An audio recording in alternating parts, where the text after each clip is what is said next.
naho banka ko tubabwira ko ari abasazi nabo nyene rimwe na rimwe baravyivugira ngo ntubyurire ibisazi cyangwa haje wumbyurire ibisazi byanjye je wombona Back from the dead.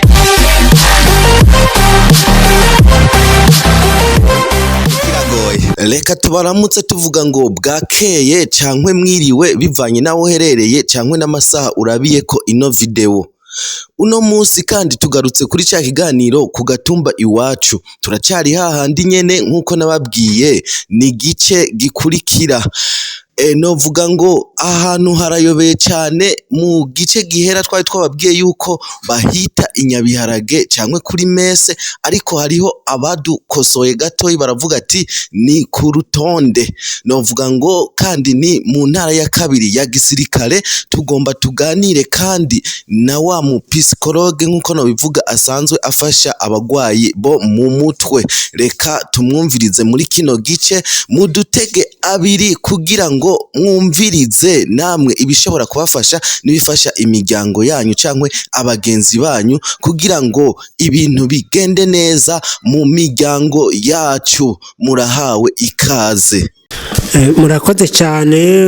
Ubushize twari twayaze ibintu bishobora gutuma umuntu yitura umuganga mbogoramitima ari uwo psychologue mu rurimi rw'igifaransa. Twarayaze ibitari bike ntitwobisubiramwo ido n'ido, ariko mu ncamake twarabonye yuko ikintu gishobora gutuma umuntu yitura umuganga mbogoramitima icambere ni kuburitiro, kuryama mu kaburitiro.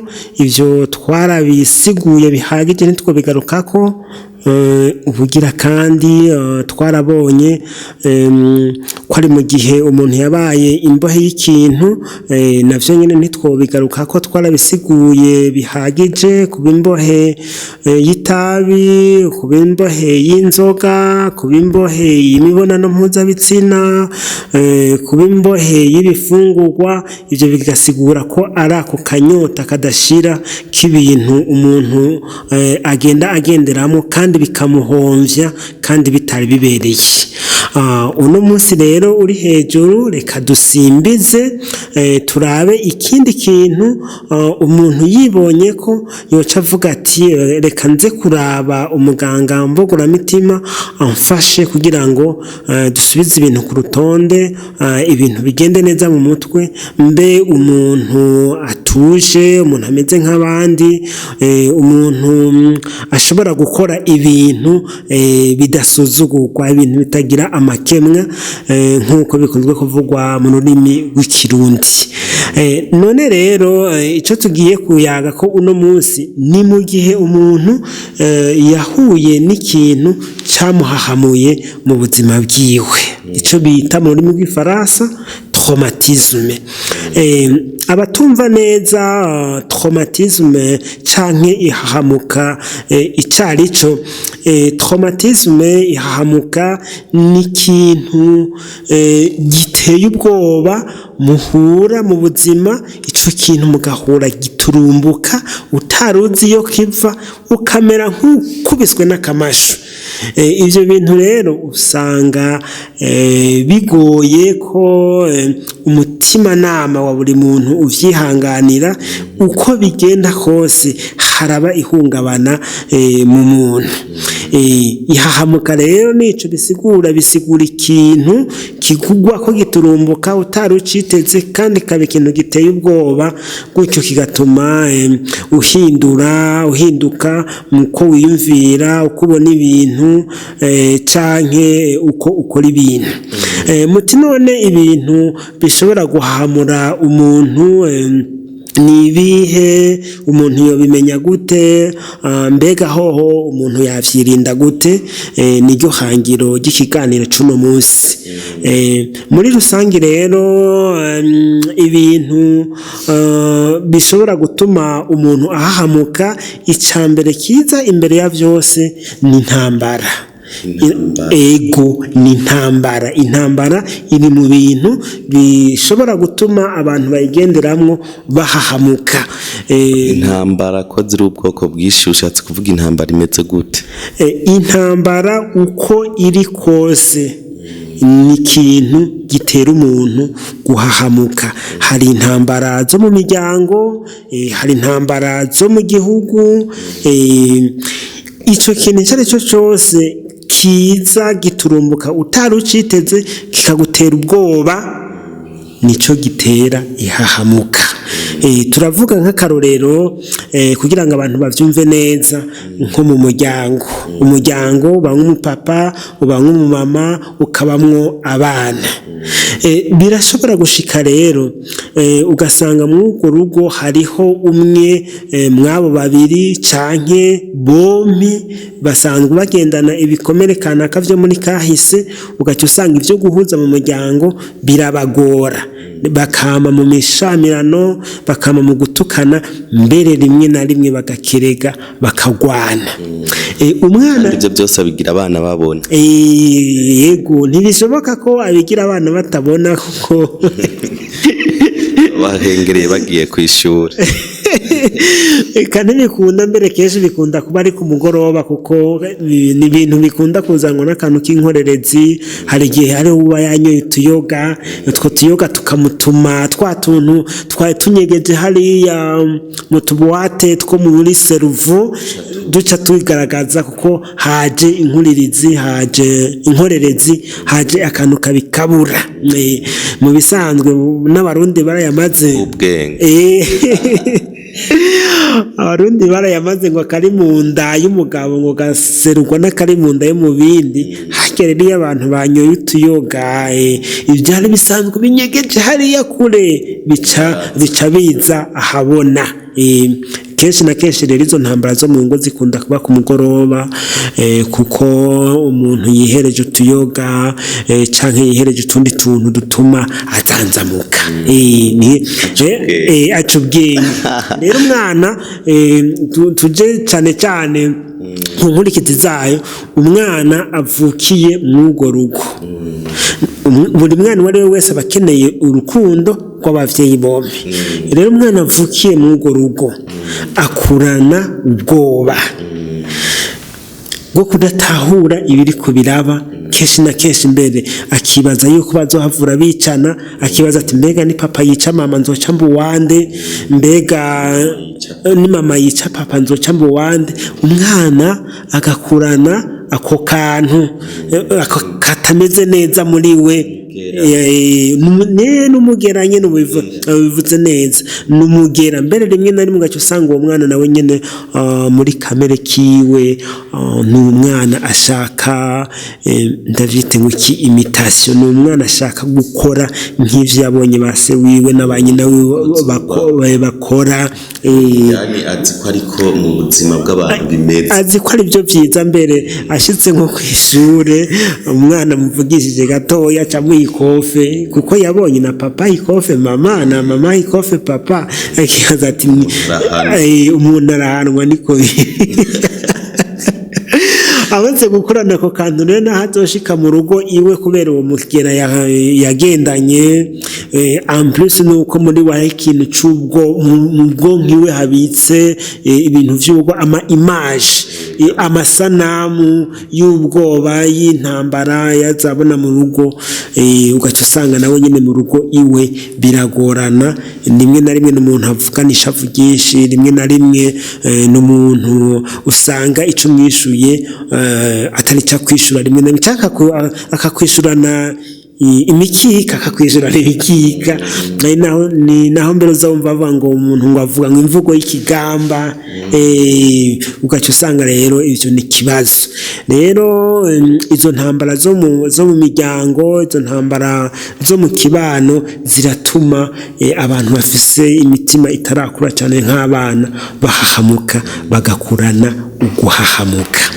Iyindi ntambara rero igira kabiri, ibice bigacika. Abarundi barabizi, abarundi n'abantu twabaye mu ntambara igihe kirekire, mbere tuvuga yuko inkurikizi z'iyo ntambara ibikomere vyayo abantu batarabikira ni benshi cyane. Izo ntambara rero twariko turavuga zeruye muri rusangi, ni nk'uko ushobora kubona uwawe bamukereye bunyamaswa, uraho bamukubise ubuhiri, uraho bamutemye, uraho na wewe ahubwo na wewe bagerageje kugutema nkumbure ukarokoka ku gihamana. Ni ayo masanamu usanga yaragiye akibika mu bwonko. Iyo haje rero akantu gatoyi kagutera ishavu canke gashaka kumera nkako, uzagumva ngo ntumjurire ibisazi erega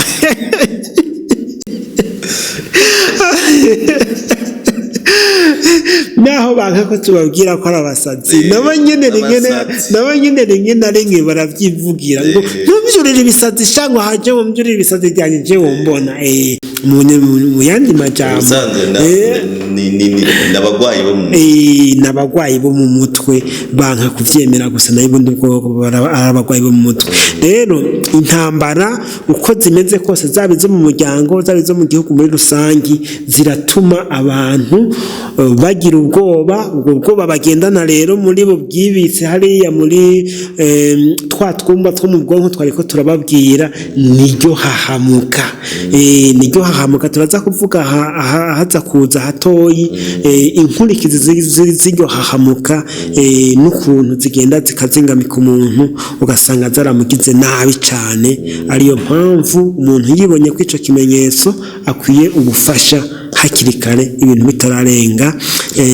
Ego hanyuma ikindi kintu gitera ihahamuka naco nyene kimeze nk'uko, ni igihe umuntu yahuye n'isanganya canke yahuye n'impanuka accident. Abarundi ivyo byose turiko turabivuga baravyumva, mugabo batahure ko ari ikintu gitera ubwoba. Ni ikintu gitera ubwoba, aho umuntu avuga ati rega navuye gotera izuba, nahavuye ku gihamana.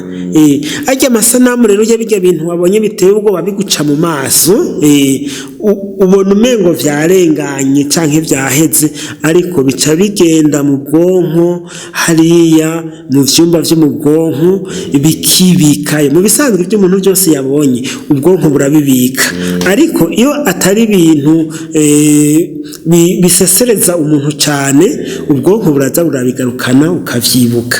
Mugabo ari ibintu bisesereza cyane kuko bibabaza, kuko bituntuza, ubwonko burabibika hariya bukabigumizayo.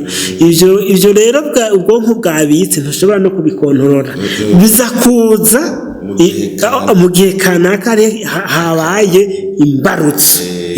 Niho rero bica biza, ugaca usanga rero umengo umuntu ariko arondera kwigwanira, agaca yigwanira mu buryo butari bwo. Ugaca usanga rero ateye ibintu kwita mb'amadega gabasha ndayita mu kirundi, ateye ingorane cyane. Ari nk'aho usanga nyine nk'umugabo yishe umugore wiwe, umugore wiwe yishe ego n'ibintu n'ibyo biba byatewe n'amasanamu n'amayimaje y'ibintu kanaka byamuhahamuye, byabaye byabiswe hariya. Mu ncamake ntabwo aba ariko arabaho ubwo buzima bw'ico gihe, ahubwo aba ariko abaho ubuzima bw'akahise bwamusesereje ego cyane. Nico mu bisanzwe bivako. Tuvuze isanganya, tuvuze impanuka, abantu batahure ko ari isanganya cyangwa impanuka itera ubwoba umuntu cyane, akavyogotera izuba, hanyuma ayo masanamu y'ivyo bintu biteye ubwoba bikaguma bimugarukamo. Rimwe na rimwe hari igihe akabirota bimeze ukundi kuntu mu ndoto, ari nk'agize uzubona nyine umuntu mwari muryamye akazanzamuka, wamubaza ati nibiki, ukabona umengo avuye ahantu kure ni kuvuga ngo erega ni ya agisida nyene y'abacagihe isubiye kugaruka mu ndoto rero aha tuba dufise umuhinga dushobora gukoresha kugira ngo iriya agisida yabaye asubire ayibemwo hanyuma yishire ku musozo ayishire ko akaburunga ati rya agisida yarabaye yaraheze ntikwiye kubandanya imboha ubu ndi umuntu yidegemvya ndi umuntu nzoshikirwa n'iyindi kumbure mugabo sijya mugabo atarijya tumufasha rero kwibohokako yego hanyuma ikindi kintu gishobora guhahamura umuntu cyane ni gufatwa ku ngufu yego kandi abantu bazi ko bafatwa ku ngufu gusa abakenyezi cyangwa abakobwa ariko hafatwa ku ngufu abantu bose hafatwa ku ngufu abantu bose n'urugabo bararufata ku ngufu ego kumbure tuvuze gufatwa ku ngufu abarundi barumva neza icarico ni ibintu biza giturumbuka ariko witemberera nta gahunda mwahanye n'abantu biciye bigusimbira ko nyimba vyawe vyanyoye urumogi nyimba vyawe vyaborewe